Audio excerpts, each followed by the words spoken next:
orang laki-laki mengajarkan kalimah tersebut untuk memanggil orang melakukan salat berjamaah. Kemudian datang lagi sahabat-sahabat lain melaporkan kepada Rasulullah bahwa mereka juga bermimpi yang sama.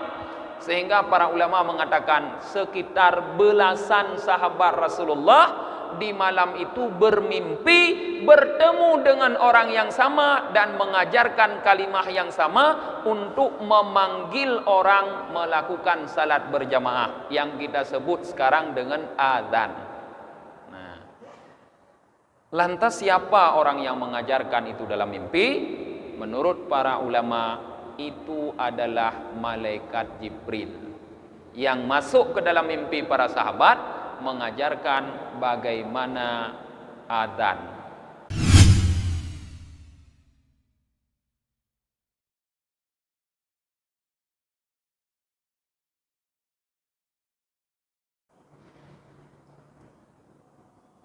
Assalamualaikum warahmatullahi wabarakatuh. Bismillahirrahmanirrahim. Alhamdulillahi rabbil alamin wa bihi nasta'inu ala umurid dunya waddin. Asyhadu an la ilaha illallah wahdahu la syarika lah wa asyhadu anna Muhammadan abduhu wa rasuluhu la nabiyya ba'dah. Allahumma salli wa sallim wa barik ala Muhammad wa ala alihi wa sahbihi ajma'in, amma ba'd. Allahumma allimna ma jahilna wa dhakkirna ma nasina wa fahimna ma lam nafham. Subhanaka la ilma lana illa ma 'allamtana innaka antal alimul hakim. Rabbi shrah li sadri wa yassir li amri wahlul 'uqdatam min lisani yafqahu qawli. Jamaah salat maghrib yang dirahmati oleh Allah Subhanahu wa taala, kita lanjutkan kembali kajian tasawuf masih tentang keutamaan azan dan iqamah. Wa an Abi Shalih an Abi Hurairah radhiyallahu an, dari Abi Shalih dari Abi Hurairah, semoga Allah ridha kepada beliau. Beliau Abi Hurairah berkata, qala Rasulullah sallallahu alaihi wasallam, bersabda Rasulullah sallallahu alaihi wasallam, lau ya'lamun nasu ma fin nida'i was-saffil awwal lastahammu alaihima walau ya'lamuna ma fit tahjiri lastabaqu ilaihi walau ya'lamuna ma fi syuhudil itmati was subhi la atuhuma walau hubbu.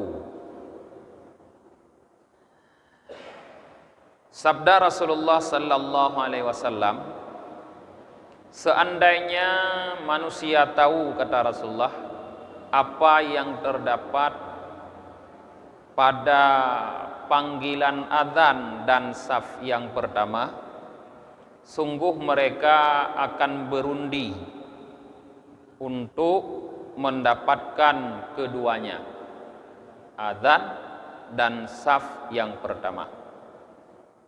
Dan seandainya mereka tahu apa yang terdapat pada tahjir, makna tahjir datang pertama sekali ke masjid, lastabaqu ilaihi, sungguh mereka akan berlomba-lomba datang ke masjid. Dan seandainya mereka tahu, kata Rasulullah, apa yang terdapat pada hadir dalam pelaksanaan salat isya dan subuh, sungguh mereka akan hadir untuk melakukan keduanya, isya dan subuh, sekalipun dalam keadaan merangkak.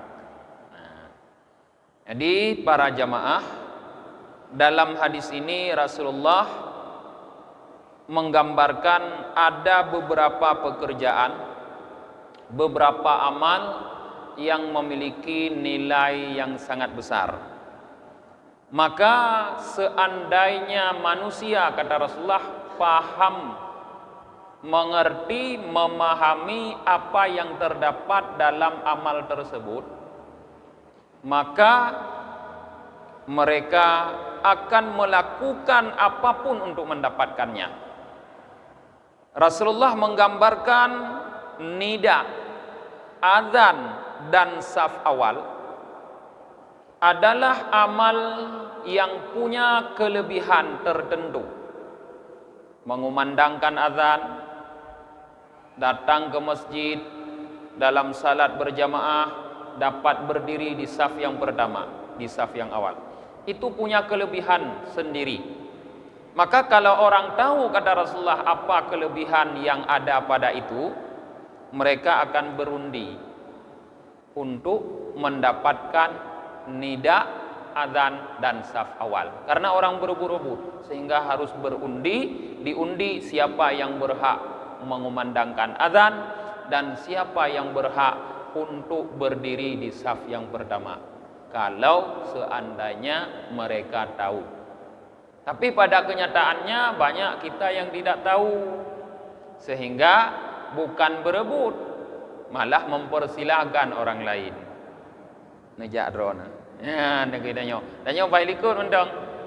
Urang lain tayu jak uku, danyo tinggal ilikut. Nyan dermawan yang tidak pada tempatnya. Dermawan danyo. Gimana dermawan? Artinya mau berkorban demi orang lain untuk mendapatkan pahala yang besar. Berarti kita sudah berkorban pahala, mengurangi pahala sendiri, memberikan pahala besar kepada orang lain. Ini kan dermawan, sikap dermawan yang lebih dermawan daripada mengorbankan harta memberikan kepada orang lain. Tapi kedermawan ini tidak disukai. Jadi dermawan itu ada yang disukai, ada yang tidak. Ini dermawan yang tidak disukai. Dermawan itu akhlak mulia, tapi mulia dia di tempatnya. Kalau bukan tempatnya tidak mulia. Nah, jadi seharusnya kita lebih mengutamakan diri kita dalam mendapatkan nilai yang besar seperti itu daripada orang lain. Pukut tak merupah-rupah, bahlung dong bekah dong. Acok peng 40,000 kah ide likum dong dong, bahlung dong lengan. Seharusnya lagenya, bukan mempersilahkan orang lain. Begitu juga tahjir, kata Rasulullah.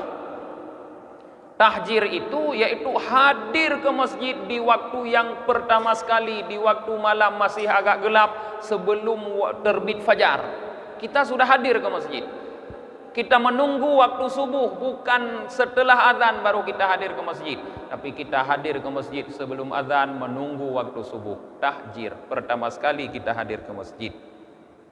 Itu kata Rasulullah, seandainya manusia tahu apa kelebihannya, mereka akan berlomba-lomba untuk menjadi orang yang pertama sekali hadir ke masjid. Kadente berlomba-lomba budah le, toyawai budah Kadente toyawai budah bagah jak masjid. Ulat budah ulah jak masjid. Akan berlomba-lomba. Ini mau tulat-tulat ini.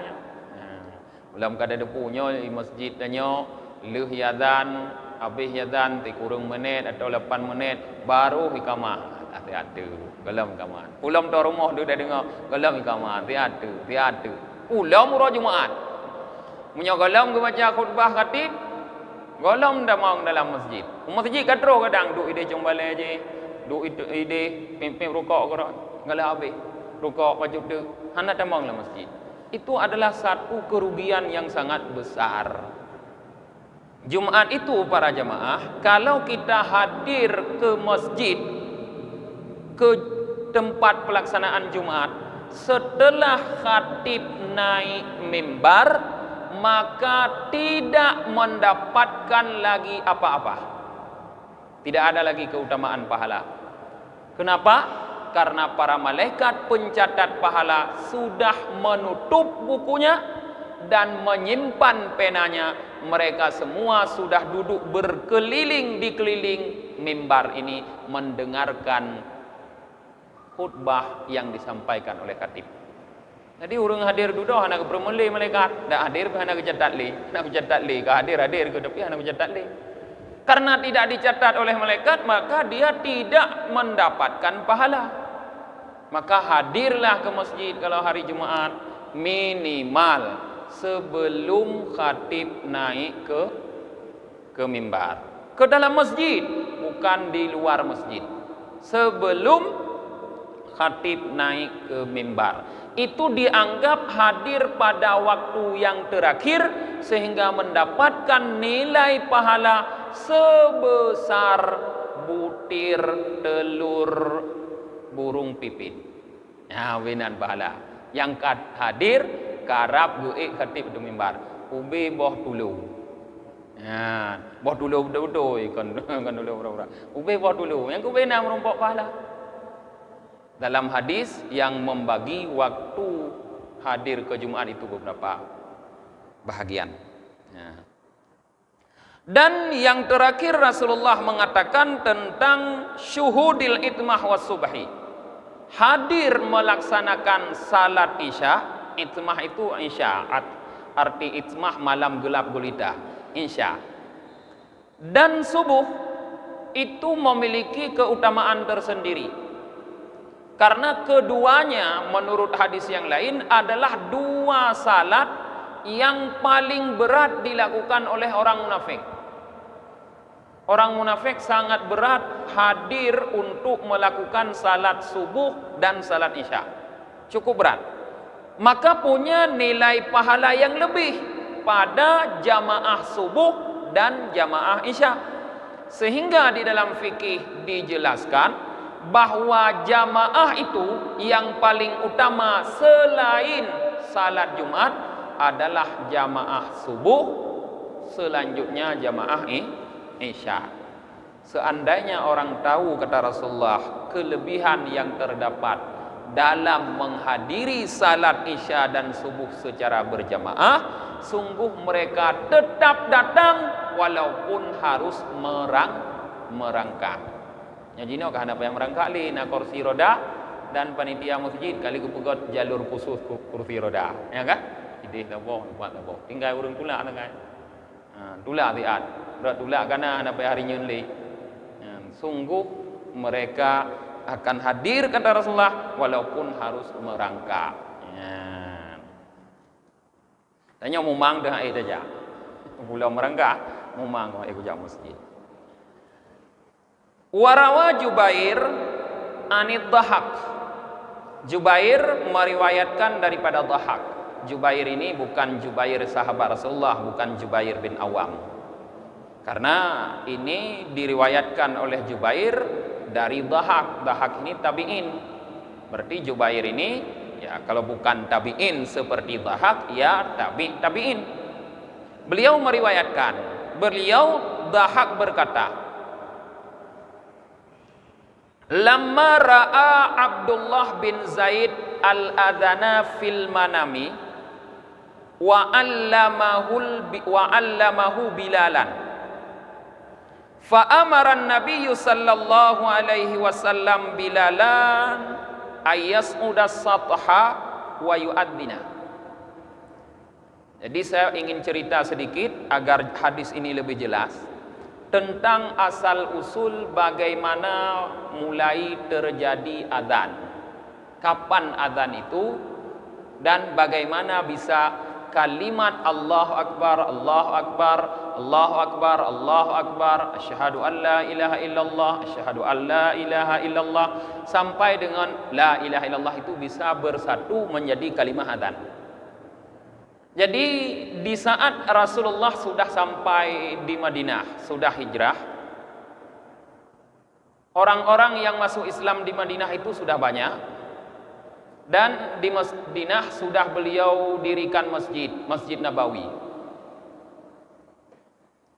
Sehingga Rasulullah agak kesusahan mengumpulkan para sahabatnya dengan berbagai macam profesi, ada peternak, ada petani, ada pedagang, untuk salat berjamaah di masjid. Karena tidak ada aba-aba yang digunakan. Sehingga pada suatu saat Rasulullah bermusyawarah dengan para sahabat untuk menghasilkan apa yang bisa digunakan untuk mengumpulkan orang-orang ke masjid untuk melaksanakan salat jamaah. Sehingga pada hasil musyawarah itu diputuskan cara untuk mengumpulkan orang-orang ke masjid melakukan salat jamaah adalah dengan memukul lonceng. Sebagai contoh Pak gereja, nah orang minggu memukul lonceng, teng, teng, teng, itu lonceng. Dengan memukul lonceng. Tapi tidak ada yang memiliki lonceng. Sehingga Rasulullah mengatakan kepada sahabatnya, tolong kalian buatkan sebuah lonceng yang besar agar bisa kita gunakan untuk mengumpulkan orang-orang salat di masjid. Maknanya ya ceh tambu. Mungkinnya hasil musyawarah gitu. Hasil musyawarah urang duha demun. Tapi sapat urang ngan tambu. Kapan? Sebelum ada toa. Karena dulu kan belum ada toa. Azan mentang abah Allah Akbar hanajuh tu. Tinggal perle tu tambu dum tu tambu. Nah. Jadi kemudian di malamnya musyawarah di waktu sore, pulang sahabat malamnya tidur. Lalu seorang sahabat yang disebut dalam hadis ini yaitu Abdullah bin Zaid bermimpi di malam itu. Beliau melihat seorang laki-laki yang tampan membawa sebuah lonceng besar. Lalu Abdullah bin Zaid bertanya kepada laki-laki itu dalam mimpinya, "Hai tuan, apakah lonceng tuan itu tuan jual?" Orang itu bertanya kepada Abdullah bin Zaid, "Untuk apa kamu ingin membeli lonceng saya?" Abdullah bin Zaid menjawab, "Agar kami bisa memukulnya untuk mengumpulkan orang-orang ke masjid melaksanakan salat berjamaah." Lalu orang itu berkata kepada Abdullah bin Zaid, "Maukah kamu saya ajarkan kalimat-kalimat yang lebih baik daripada lonceng itu untuk mengumpulkan orang-orang salat berjamaah?" Kata Abdullah bin Zaid, "Mau." Lalu diajarkanlah kalimat azan seperti yang kita dengar muadzin mengumandangkan sekarang. Itu Allahu Akbar, Allahu Akbar, Allahu Akbar, Allahu Akbar sampai la ilaha illallah. Kemudian setelah selesai kalimah itu diajarkan, lalu orang itu pergi. Kemudian berhenti sebentar, lalu mengatakan lagi kepada Abdullah bin Zaid, "Kalau kamu sudah mau mendirikan salat, bacalah kalimah ini, Allahu Akbar, asyhadu an la ilaha illallah sampai la ilaha illallah, kalimah iqamah." Lalu orang itu pergi. Di waktu pagi sebelum subuh, Abdullah bin Zaid terbangun. Di saat terbangun langsung beliau datang ke tempat Rasulullah untuk melaporkan mimpinya kepada Rasulullah. Pergilah beliau menghadap Rasulullah, sampai di tempat Rasulullah beliau laporkan kepada Rasulullah bahwa beliau dalam mimpinya bertemu dengan seorang laki-laki yang tampan membawa sebuah lonceng besar. Beliau tawar untuk membeli lonceng itu sebagaimana Rasulullah perintahkan mencari lonceng, membuat lonceng, beliau tawar. Tapi orang itu bertanya, "Untuk apa?" "Setelah saya menjelaskan," kata Abdullah bin Zaid, "bahwa lonceng itu untuk kami pukul agar bisa kami panggil orang-orang untuk melaksanakan salat berjamaah," orang itu malah mengajarkan kalimah-kalimah yang bisa kita ucapkan untuk memanggil orang melaksanakan salat berjamaah. Setelah kalimah-kalimah itu Abdullah bin Zaid bacakan di hadapan Rasulullah, mulai dari kalimah azan yang diajarkan sampai dengan kalimah iqamah, Rasulullah mengatakan, "Itu adalah kalimah yang sangat baik. Cepat kamu berangkat ke rumah Bilal, ajarkan Bilal kalimah-kalimah itu dan suruh dia azan subuh ini dengan kalimah tersebut." baca, panggil orang-orang untuk melaksanakan salat berjamaah dengan kalimah itu di subuh ini. Maka datanglah Abdullah bin Zaid ke rumah Bilal, lalu diajarkan kepada Bilal. Rasulullah tidak menyuruh Abdullah bin Zaid yang adzan, tapi malah disuruh mengajarkan kepada Bilal. Padahal kalimah itu sumbernya dari mimpi Abdullah bin Zaid. Kenapa? Karena kata para ulama, Bilal itu suaranya lebih besar, lebih nyaring, dan lebih merdu. Maka sebaik-baik orang yang adzan adalah orang yang suaranya besar, nyaring, jelas, dan merdu. Itu sebaik-baik pengumandang adzan. Lalu Bilal, sebagaimana juga disebut dalam hadis ini, fa'amaran nabiyyu sallallahu alaihi wasallam Bilalan ayyasmuda satha. Lalu Bilal diperintahkan oleh Nabi untuk naik ke menara masjid di saat itu, wa yu'adzinu, dan Bilal mengumandangkan adzan. Di saat Bilal mengumandangkan adzan, cerita tadi saya lanjutkan, terdengar suara Bilal sampai ke rumah Sayyidina Umar bin Khattab. Lalu Sayyidina Umar mengambil kain ridaknya, lalu buru-buru dia menjumpai Rasulullah dan mengatakan kepada Rasulullah, wahai Rasulullah, dalam tidur saya juga bermimpi bertemu dengan orang laki-laki mengajarkan kalimah tersebut untuk memanggil orang melakukan salat berjamaah. Kemudian datang lagi sahabat-sahabat lain melaporkan kepada Rasulullah bahwa mereka juga bermimpi yang sama. Sehingga para ulama mengatakan sekitar belasan sahabat Rasulullah di malam itu bermimpi bertemu dengan orang yang sama dan mengajarkan kalimah yang sama untuk memanggil orang melakukan salat berjamaah yang kita sebut sekarang dengan adzan. Nah, lantas siapa orang yang mengajarkan itu dalam mimpi? Menurut para ulama, itu adalah malaikat Jibril yang masuk ke dalam mimpi para sahabat mengajarkan bagaimana adzan. Nah, maka kalau ada orang yang mengatakan mimpi tidak bisa menjadi dalil, berarti adzan tidak punya dalil. Ada orang mengatakan mimpi tidak bisa jadi dalil? Nggak bisa jadi dalil karena mimpi. Berarti adzan sekarang tidak bisa dijadikan sebagai satu pegangan untuk memanggil orang karena jalannya mimpi. Ada saya dengar orang ceramah tidak bisa dijadikan mimpi sahabat itu sebagai dalil. Di saat orang itu mengomentari hadis yang disampaikan di dalam kitab Sahih Bukhari kalau nggak salah saya, Sahih Muslim, tentang mimpinya Abbas bin Abdul Muttalib bertemu dengan saudaranya Abu Lahab. Beliau bertanya, bagaimana kamu? Abu Lahab mengatakan, saya tidak pernah mendapatkan kesenangan di sini. Cuma di setiap hari Senin saya sedikit mendapatkan keringanan. Abbas mengatakan, kenapa? Karena saya pernah gembira dulu dengan lahirnya Muhammad. Saya merdekakan Ummu Aiman. Ada orang mengatakan itu tidak bisa jadi dalil karena mimpi. Berarti adzan pun tidak bisa jadi dalil. Dasarnya karena mimpi. Kalau azan bisa dijadikan oleh Rasulullah sebagai, kalau kalimah asyhadu an la ilaha illallah wa asyhadu anna muhammadar rasulullah hayyalas salah hayyalal falah itu bisa dijadikan oleh Rasulullah sebagai kalimah azan berdasarkan mimpi, berarti mimpi mereka benar bisa dijadikan dalil. Kita lanjut. Falamma iftatahal adzan sami'u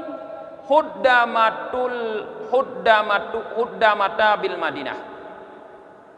Manakala azan itu dimulai dikumandangkan oleh Bilal di saat itu, terdengarlah di seluruh penjuru kota Madinah suara gemuruh yang sangat dahsyat. Faqala Nabi sallallahu alaihi wasallam, lalu Nabi menjelaskan kepada para sahabat, atadaruna ma hadhil huddah?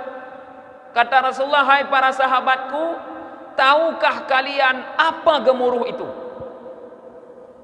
Qalu, para sahabat menjawab, Allahu wa rasuluhu a'lam. Allah dan Rasulnya lebih mengetahui. Ini adab para sahabat terhadap Rasul.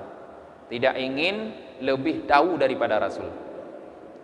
Qal, Rasulullah berkata, Inna rabbakum amara bi abwabis samai fafutihat ilal arsy li adhani Bilal.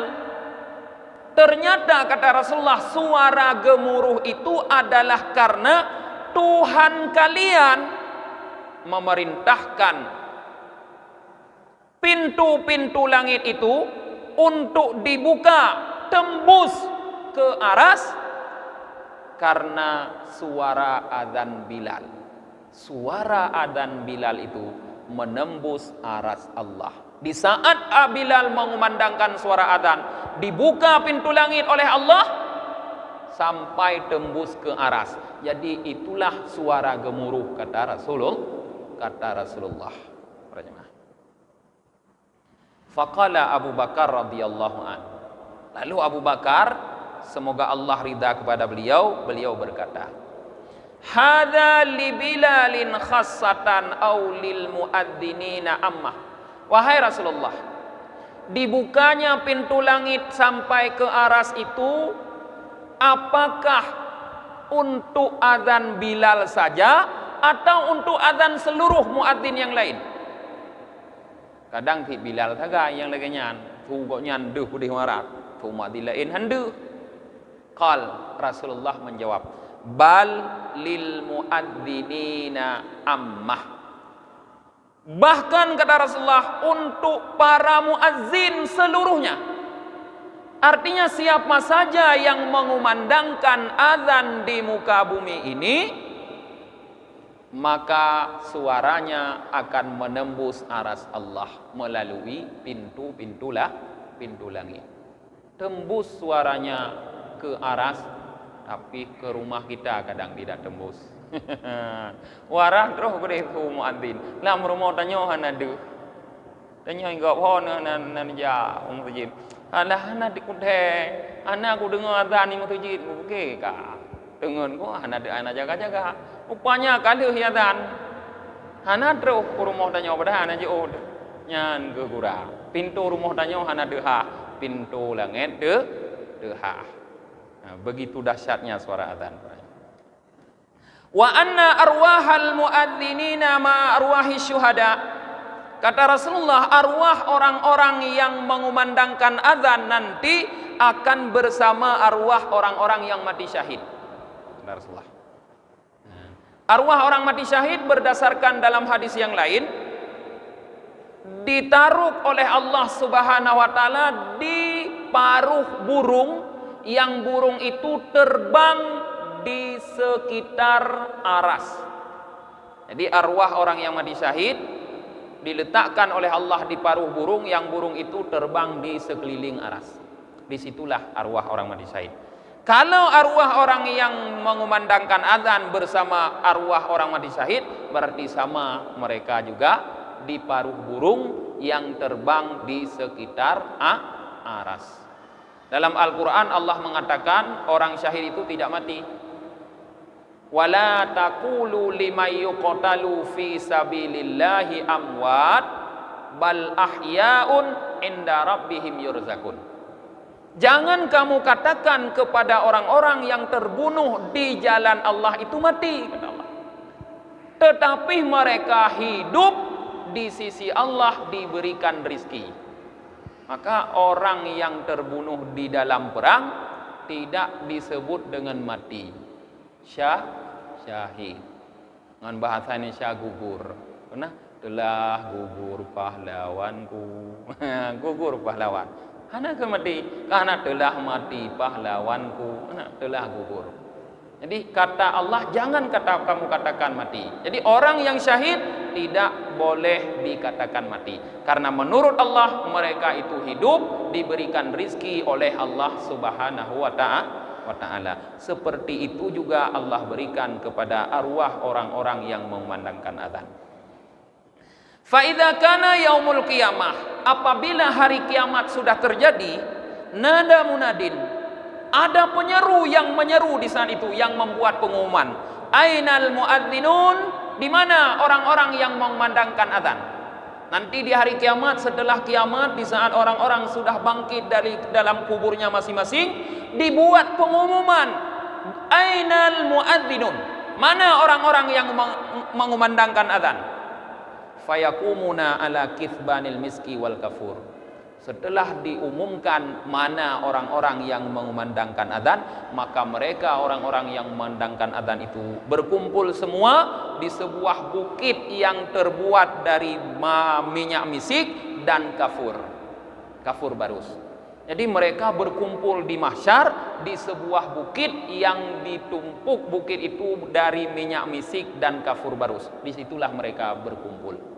Seperti hadis yang lalu kita baca, mereka tidak pernah takut dengan hisab, mereka tidak pernah takut dengan faza'ul akbar. Mereka tenang di atas bukit kafur dan minyak misik itu. Nah, itu kelebihan muadzin para jemaah.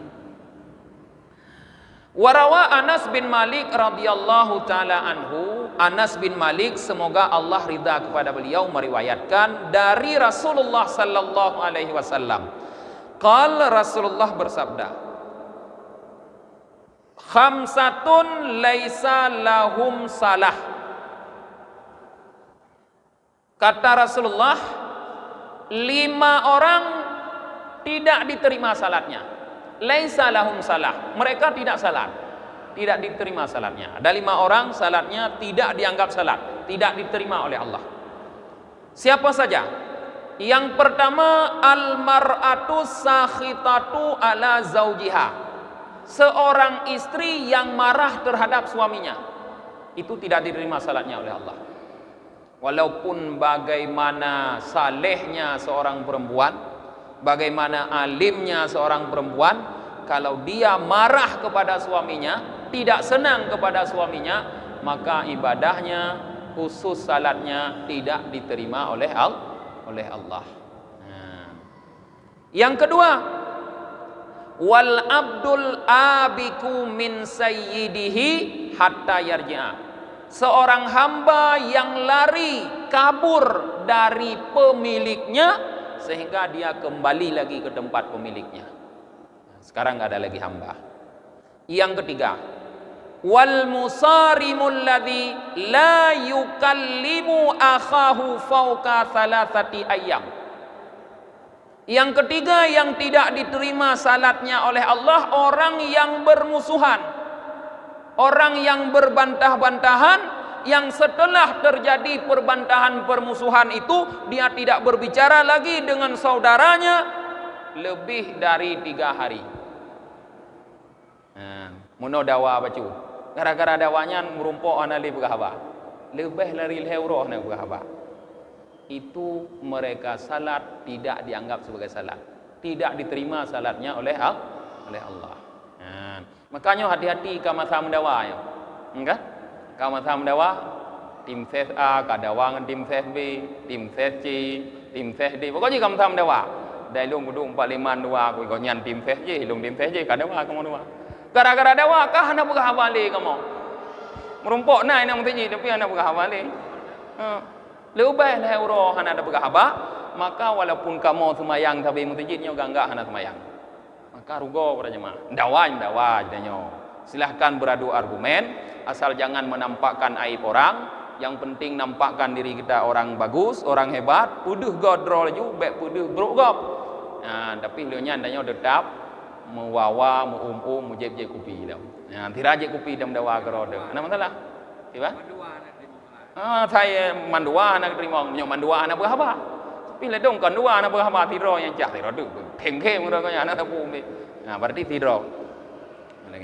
Jadi hati-hati kasus apa saja kasus. Asai kedanyo hana tak berhaba gara-gara bengeh dengan saudara lebih dari 3 hari, maka salat kita tidak diterima oleh Allah. Kapan baru diterima kembali? Setelah kita saling memaafkan. Kata menggot-got lo, kata memaaf-maaf dah salam, baru diterima sembahyang di Allah. Nah, nya resiko. Nah, yang ketiga. Sekarang yang keempat. Yang keempat yang salatnya tidak diterima oleh Allah, mudminul khamr. Orang yang berkekalan minum khamar. Bahasa dulu minum khamar, sekarang bahasanya berarti narkoba. Berkekalan menggunakan narkoba. Nah, pecandu narkoba. Nyoka pecandu kan tapi nyohana ka anak koma. Para pecandu narkoba tidak diterima salatnya oleh Allah. Sekalipun ismayang wate tengah warahai kon wate ipip narkoba. Munya wate tengah mabuk semayang tika jelas na ayat. Allah mengatakan dalam Al-Quran, wala taqrabus salah wa antum sukara. Jangan kamu dekati salat sedangkan kamu sedang dalam keadaan mabuk. Nah, karena kasus rajih urang Arab galak mabuk. Menyohana tua air mohnya hana bereh orang Arab, termasuk Sayyidina Umar nyan pemabuk keras rajih. Tapi di saat turun ayat tersebut, wala taqrabus salah wa antum sukara, mereka berani menghancurkan kendi-kendi tempat penyimpanan tua. Aneh ya, nyampan iman urangnya. Gemabok karena golomna larangan udahnya, tapi bangkatrol larangan, geproh ada larangan aja. Ita nyom multipluh go ada larangan aja. Kalau hireha mentong iwo bathot pada thot. Udah larang loh, nado melarang ni, tetap lagi thot. Ya, ni tanya. Jadi orang yang pecandu narkoba, salatnya tidak diterima oleh Allah. Yang kelima, yang salatnya tidak diterima oleh Allah, imamu qaumen yusalli bihim wa hum lahu karihun. Imam sekelompok orang yang ia salat dengan mereka padahal mereka benci kepadanya. Jadi imam-imam yang tidak disukai oleh makmumnya, itu tidak diterima salatnya oleh Allah. Bukan tidak sah, sah salatnya, tapi tidak makbul, tidak diterima. Yang para imam harus berusaha untuk disukai oleh jemaah, oleh makmum. Karena kalau tidak disukai oleh makmum, maka dia tidak diterima salatnya. Tapi yang dimaksud dengan tidak disukai yang dibenarkan oleh syarak. Nah, dong nanti makmum hanagala ke imum karena rupanya saingan. Gara-gara gomnya hanam demeng dong ke imum. Gomnya berledah dong imum. Cuma karena naji ham demeng dong rogo. Mau bengeh gitu, pakat lau orang lain ngepengaruh nak bengeh. Nyan kon bengeh lagi nyan imeng tu. Yang bengeh lagi haid kenali dan haid puji hirod. Karena tidak mampu kita membuat semua orang ridha suka kepada kita, tidak mampu. Tapi benci-benci yang dibenarkan oleh syarak. Misalnya makmum tidak suka imam itu karena ternyata bacaan imam itu salah, merusak makna, maka makmum tidak suka. Nyan salat imam itu tidak diterima oleh Allah karena ketidaksukaan makmum. Contoh. Ya. Atau makmum tidak suka kepada imam itu karena di dalam jamaahnya ada orang yang lebih alim daripada dia, yang seharusnya orang itu yang jadi imam. Itu juga membuat salat imam tidak diterima oleh Allah. Disebut au kana fil jamaati man huwa a'lamu minhu, atau ada di dalam jamaah orang yang dia itu lebih alim daripada imam, seharusnya yang lebih alim. Fahadzal ladzi yakrahu wa karhu lahu ayya ummahum. Jadi orang yang alim itu tidak suka kepada imam karena imam tidak terlalu faqih, dan para jamaah pun tidak suka kepada imam itu.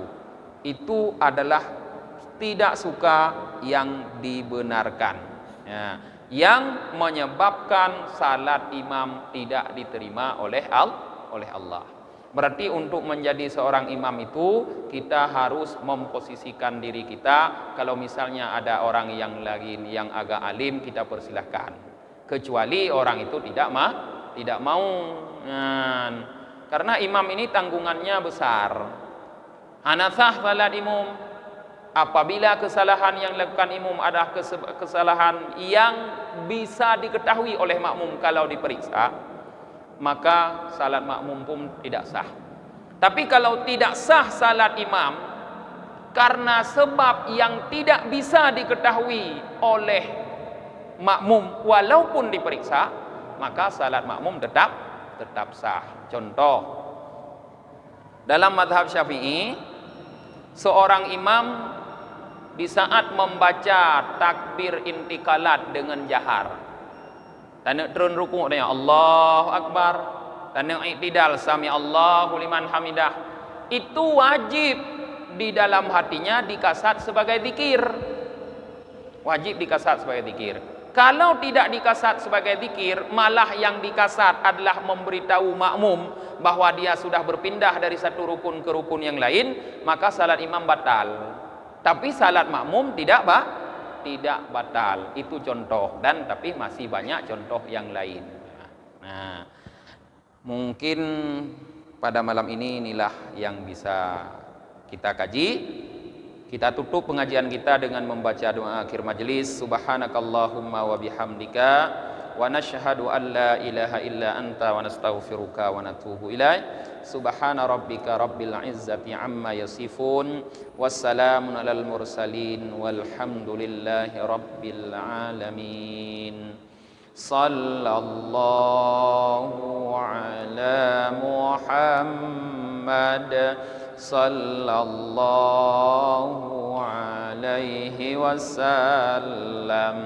Sallallahu ala Muhammad sallallahu alaihi wasallam. Sallallahu ala Muhammad.